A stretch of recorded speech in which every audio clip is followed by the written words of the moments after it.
Hi everyone, my name is Judy, and in this video, I'll be presenting my final year individual project regarding haptic object reconstruction. Now, the overarching goal of this project was to use touch to perceive the environment. However, computer vision is typically used for this, so why are we not using vision?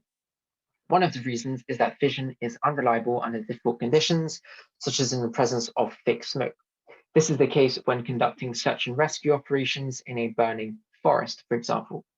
In such a situation, robots should use touch to make sense of their surroundings, just like humans do. Something that is also of interest to me is object manipulation using a humanoid hand. This is an extremely versatile end effector, which is why it is commonly found in domestic service robots and obviously per species.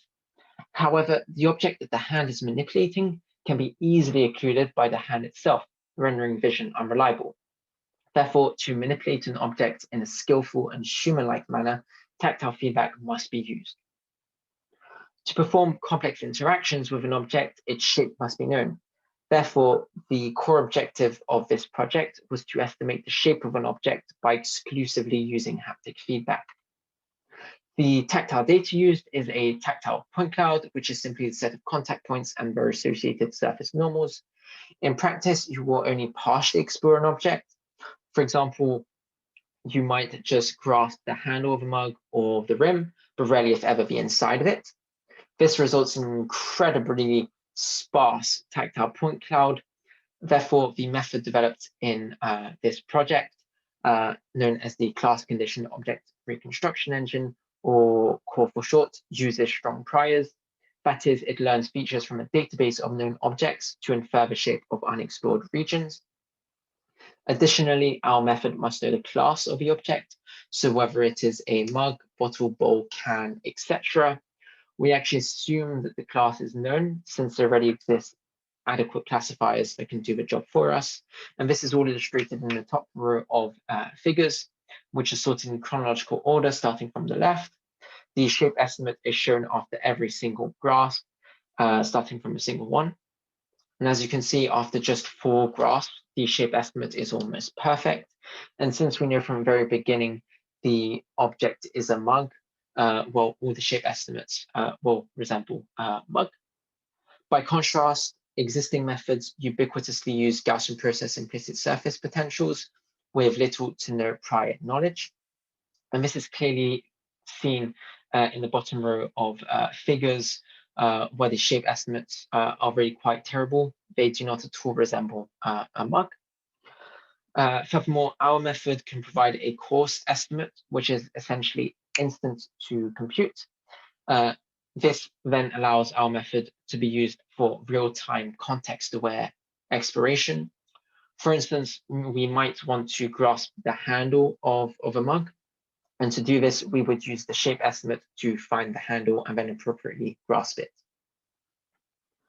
Now, to validate and assess the practicality of our method, a simulation environment involving a humanoid hand was developed, in addition to procedures that enable the hand to explore the environment in such a way that the tactile data produced is realistic. As a cherry on top, we also implemented pose estimation, which consists of estimating the object's orientation, scale, and position. We can accurately estimate the pose of symmetric objects and, to a degree, ordinary mugs. Now, this is a screenshot of our custom visualizer after running a simulation. On the left here, we have an illustration of the shape estimate, and on the right, some statistics. Let's first have a look at the illustration. The ground truth shape is shown in transparent pink, and the estimated shape in an opaque color. Blue meaning low reconstruction error, yellow meaning high reconstruction error. Furthermore, the contact points are shown in yellow, and the contact normals are depicted as green lines. Clearly, the shape estimate is very accurate. Indeed, the overall shape accuracy in this case is above 93%. And in regions where the robot has actually touched the object, the accuracy actually increases to almost 95%. Additionally, the illustration actually incorporates the posed error. So this is what you would expect to see in the actual real world. And Indeed, the pose error is insignificant. As you can see here, for instance, the orientation is merely 1.35 degrees. This is a high-level overview of core. We start from a tactile point cloud in physical world space. We then use this to estimate the pose. And then given the pose, we transform the point cloud into a normalized space, which is pose agnostic. The normalized point cloud is then used by the shape estimator, which doesn't actually take into consideration the pose of the object.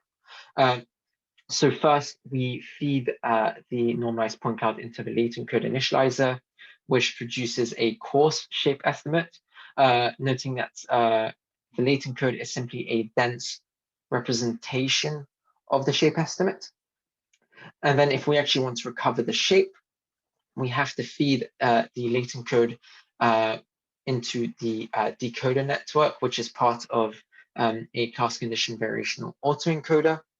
And then this actually produces an occupancy grid, and then we can actually recover a mesh or surface from this occupancy grid by using standard methods such as marching cubes. Instead, if we actually want to refine the shape, we feed in the occupancy grid and normalized point cloud into the latent code optimizer, which then appropriately adjusts the latent code. And this is done iteratively until convergence.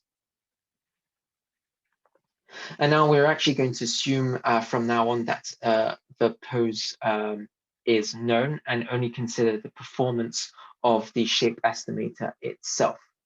And so here we can see the typical performance of the shape estimator during exploration.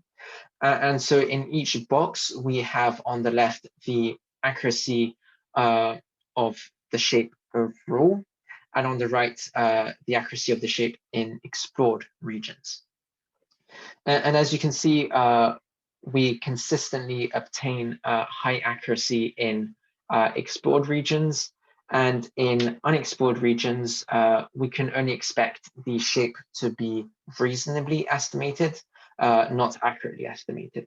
Nevertheless, after just a few grasps, we actually get a very good estimate in this case. One key thing to note is that although the coarse estimate has low overall accuracy, the actual shape closely resembles the ground truth shape. It is just very bloated, and the refinement procedure typically gets rid of this bloatiness effectively. Now, here we have evaluated our method on multiple different classes, namely mugs, bottles, bowls, and cans. In total, almost 300 different objects were used. As you can see, the coarse shape estimate is already very good. In fact, we managed to achieve an average accuracy above 89% in realistic scenarios. And as you would expect, the refined estimate is much better than the coarse estimate. Now, the uniform point cloud represents a scenario where the object has been fully explored, as opposed to both the uniform top and simulation point clouds, which represent realistic scenarios where the object has only been partially explored. Now, the crucial thing to note is that the difference in accuracy between fully explored objects and partially explored objects is negligible, which just goes to show how good our method is in realistic scenarios. And that's everything from me. Thank you very much for listening.